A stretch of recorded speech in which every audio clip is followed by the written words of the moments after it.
pitcher? Hardman pitcher. So, I cannot speak on it. Any injury issues to report other than Aaron? No. Is that still on the minutes restriction? Yes.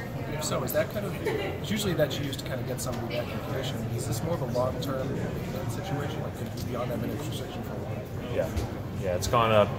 You know, we're trying to keep him within 27, 28 minutes. Obviously, that's not, if it goes 29 or 26 or whatever the case may be, it's more of a, we don't want to backlog 36-minute games back to back to back to back, one after another, with coming off of the knee, and he's already played now 8 or 9 straight after that. So he feels good, he looks good. We did this with Morris last year, and by March, Morris felt great, and really played well, obviously, towards the end of the season. So it's a fairly similar plan. Are there any plans involving him to have him sit a game just to rest or anything like that? There's nothing that we've said for certain. No. I mean, we always talk about that stuff, and we look at the schedule and the density of the schedule. Some of that stuff happens naturally when you have an injury. You know, we probably would have sat Kyrie here for a couple of games, but the eye happened, and he got a chance to get off his legs for 2. So. We'll see as this stretch continues. This is an intense stretch of games against good teams, and we'll see where it leads us. Is there any plan as far as Gordon is concerned along those lines? Because he's been playing some really good basketball. He's fine. Yeah, he feels great as far as he has his general soreness, and he's going to have that. But I think he wants to play, and just continue to build up that. Those opportunities right now. What stands out to you with this Pacers team, the role that they've been on, and with Victor Oladipo as well? Yeah, great coaching, great playing. Everybody knows what they do, kind of like we talked about the other night. Everybody knows what they do it well, they do it every night. Defensively, they are active, they never take plays off, they don't skip steps, and really well coached. Offensively, same thing. They know exactly what they're trying to get. They run a ton of middle pick and rolls, the most in the league.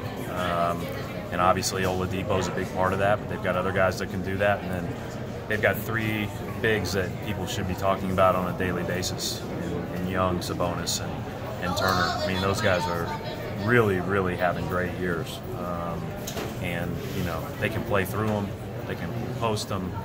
And they're a tough matchup. A lot of us are smaller now, and they haven't lost any size. Their size gives people fits. Considering how well they played last year in this, you feel it's a little bit odd that they don't get mentioned more among those 3 guys? No, sorry, the Pacers. Well, I'm from Indianapolis. Pacers get mentioned a lot, so I don't know. I don't really pay attention to what everybody else around is talking about, but. Anybody from a coaching standpoint, playing standpoint, I mean, they've got everybody's respect at the highest level. They deserve that. They had a great year last year. That could have easily been any of us in that first round, losing in the 7th game. We lost to the same team in 7 games. They're a terrific team, and again, you just go back, they're really exceptionally coached. Like, both sides of the ball, really fun to watch. Quarter offensive numbers and lunchtime offensive numbers have been really good. What do you think has gone into that? Do you put much stock into the difference you guys are showing in those moments? Good players. Good players, I would say, is the #1 ingredient for good fourth quarter moments. Does your approach to minutes tonight change because of the back-to-back, tough back-to-back going to Miami tomorrow? We don't, as you know, John, we don't play people 40 minutes anyways. We're going to use our depth. We always do, but no, we'll play same guys, same minutes as they usually do. It seemed like Daniel kind of was slow coming back from his knee and ties, you feel, especially without limited minutes, without Aaron. He's really starting to find his rhythm. Yeah, and this has been a tough stretch because these are tough matchups for him.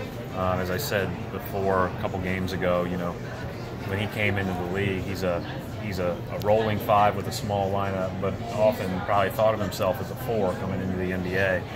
And then with Baines out, had to bang with everybody from Embiid to Gasol to Aldridge. Now these guys tonight, those are hard days. But he's done it. He's a hard worker, he'll lose some of those battles, but it won't be because of lack of energy and effort, and he'll win some because of that energy and effort. And so, you know what you're getting from Dan every night. Thanks.